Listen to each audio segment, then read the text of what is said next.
Mike's pick was this album here, "Start from the Dark," by Europe, the band Europe, which is famously known for the song "The Final Countdown," "Rock the Night," several big '80s hits on the Billboard Hot 100 back then.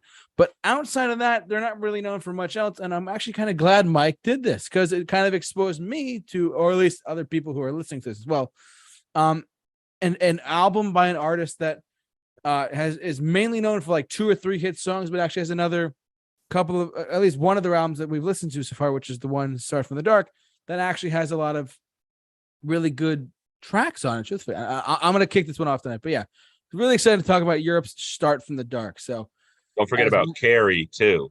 That's the one. Sorry, I couldn't think of it. Carrie, yeah, that was ultimate '80s cheese, but Yes. good cheese. Like it's the good cheese that you kind of you savor the flavor of the time period. It really captures the that Yeah. kind of era of time and the things that every like wedding song you could picture in the '80s had something people Yeah. dancing to this Exactly. or whatever. So but Definitely, yeah. But yeah, thanks for reminding me of that, Mike. But so if you're listening to us, great. If you're watching us live, great, totally fine. Let me just start off by saying, because I'm gonna go first. Mike pressured me to go first tonight. Basically, I'm not the biggest. I shouldn't say I'm not the biggest. I'm not familiar with a lot of Europe's work, and I didn't even know they were Swedish until Mike, did this. I was like, what, and I looked up their Wikipedia page and stuff like that. But I was like, all right, this should be pretty interesting. And I gotta tell you, I liked what I heard quite a bit. It was such a refreshing take for me. It was kind of like, for me at least, it was like taking a band from the '80s that was like primarily known for like just a couple of big hits and going into their 6th studio album. I was very intrigued, truthfully, by how well it was put together, at least in my opinion.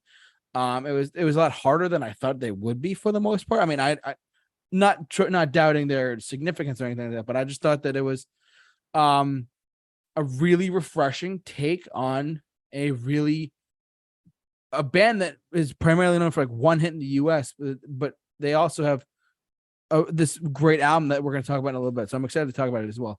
What do you got? Let's go to Kyle. What's Kyle's initial impressions on Europe's "Start from the Dark" from 2004? What do you got, Kyle? I'm gonna be honest with you. I think the only Europe song I knew is "The Final Countdown." Wow. Okay. It's okay. A bit disappointed to see that this was not just another 12 of those. Yeah, it is very going into. I kind of didn't know what to expect, to be honest with you. Mm-hmm. I really didn't know that Europe was even doing things into the 2000s. But it doesn't sound like an album from the 2000s. It sounds more like a 90s grunge album, like more aligned with Alice in Chains, Soundgarden, even Pearl Jam, than it is with. I actually, while you were talking, was actually just looking up the top songs of 2004 when this came out. It's more in line with those bands than it is, Green Day's American Idiot era, or like Vertigo by U2, or Linkin Park's Meteora that was out, Papa Roach, 3 Days Grace, so many other things. Even the Killers, Mr. Brightside, really doesn't have that 2000s feel to it. I actually completely forgot it came out in 2004 until after I finished listening to the album. And I was just doing a little research about it. There's really not much online about this record.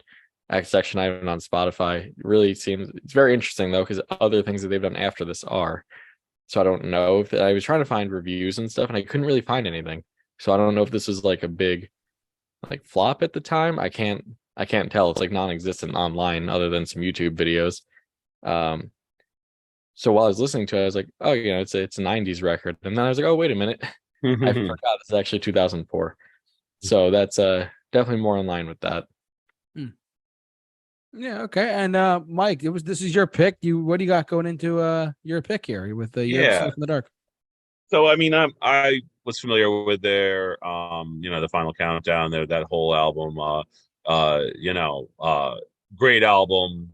And they basically, and some of their work after that, And I knew they broke up in 92 and that this was their kind of reunion album coming back. And, you know, in a lot of ways, if you think about it, a lot of bands who came from the 80s, a lot of them broke up after the 90s because grunge kind of came in and Mhm. sliced open their heart and basically was like, we're going to take all that emotional stuff that you guys were talking about with like this and that, we're going to bring it to the dark side. And, you know, and in a lot of ways, a lot of these 80s glam rock bands, they kind of wanted to find that kind of piece of themselves as well. Like, you know, it's like kind of like in a lot of ways, I feel like Start from the Dark is like reminiscent of their restart, you know, kind of back to like reunion, kind of like finding themselves in a lot of ways, like in some of the styles that they didn't embrace coming from where they did.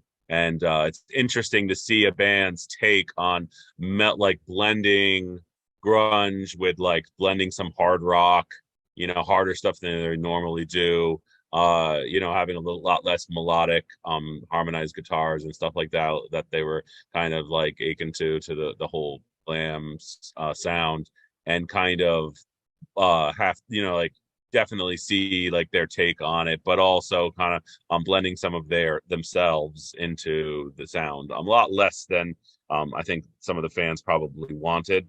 But you know, still bringing, when you bring a good songwriting ability into any style, you can find some light of day.